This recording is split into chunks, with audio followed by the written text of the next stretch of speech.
Assalamualaikum warahmatullahi wabarakatuh. Perkenalkan, nama saya Sufrian Wahidin Darmanto dengan NIM C1B020021 dari kelas R003 Manajemen Fakultas Ekonomi dan Bisnis. Baiklah, saya akan menyampaikan materi harga pokok proses. Materi pertama yaitu ada pengertian metode harga pokok proses. Dalam metode ini, biaya produksi dikumpulkan untuk setiap proses selama jangka waktu tertentu, selama periode tertentu dengan jumlah satuan produk yang dihasilkan dari proses tersebut selama jangka waktu yang bersangkutan. Metode pengumpulan biaya produksi ditentukan oleh karakteristik proses produksi perusahaan.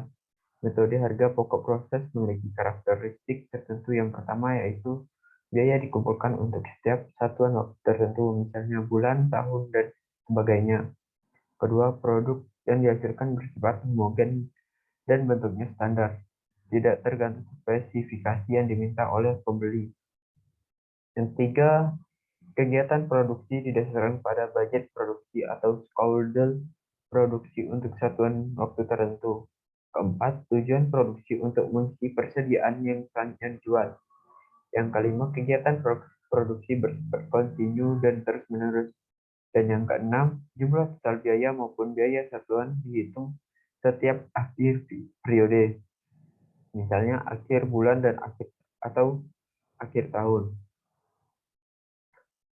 Selanjutnya ada manfaat informasi harga pokok proses.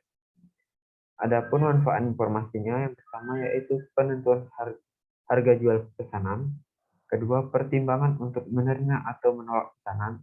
Ketiga, alat untuk memantau realisasi biaya produksi. Keempat, menghitung laba rugi setiap pesanan. Dan yang kelima, harga pokok persediaan produk yang tercantum dalam neraca. Selanjutnya ada laporan biaya produksi. Jika produk diolah melalui lebih dari satu departemen produksi, perhitungannya biaya produksi persatuan produk dihasilkan oleh departemen produksi pertama, sama dengan harga pokok produk yang diolah dalam satu departemen produksi.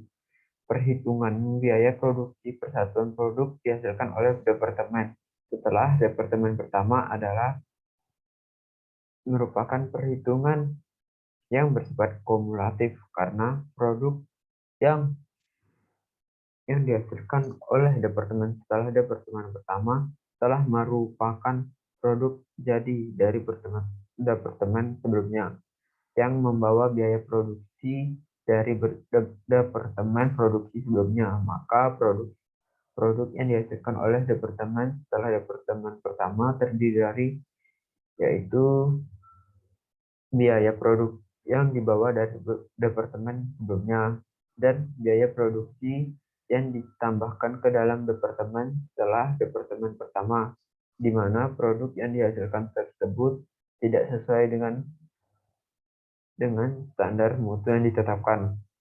Tetapi secara ekonomis produk tersebut dapat diperbaiki dengan mengeluarkan biaya tertentu.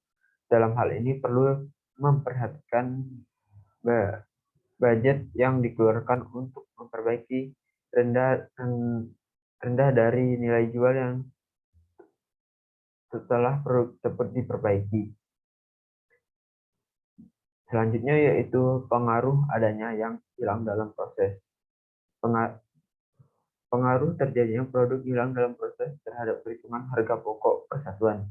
Dalam proses produk, ada kalanya produk tidak memenuhi standar mutu yang telah ditetapkan, sehingga pada saat dibuat laporan produksi jumlahnya tidak sesuai. Jika dilihat, produk bisa saja hilang saat awal proses, sepanjang proses, dan pada akhir proses. Untuk menghitung harga pokok produksi persatuan produk yang hilang sepanjang proses harus dapat ditentukan pada tingkat penyelesaian beberapa produk yang hilang tersebut. Produk yang hilang selama proses diperlukan sebagai produk yang hilang pada awal atau akhir proses. Selanjutnya yaitu pengaruh terjadinya produk hilang pada awal proses terhadap perhitungan harga pokok persatuan. Sebelumnya produk yang hilang di awal proses dianggap belum menyerap biaya produksi yang dikeluarkan dalam departemen tersebut, sehingga tidak diikutsertakan dalam perhitungan unit ekuivalensi produk yang dihasilkan. Produk yang hilang di awal proses di departemen pertama mengakibatkan naiknya harga pokok produksi persatuan pada departemen berikutnya. Produk yang hilang di awal proses ini mempunyai akibat yang pertama, yaitu menaikkan harga pokok produksi persatuan yang diterima pada departemen sebelumnya. Dan yang kedua yaitu menaikkan harga pokok produksi persatuan yang ditambahkan dalam departemen produksi berikutnya. Baiklah, itulah materi yang dapat saya sampaikan. Lebih dan kurangnya saya mohon maaf. Saya akhiri. Wassalamualaikum warahmatullahi wabarakatuh.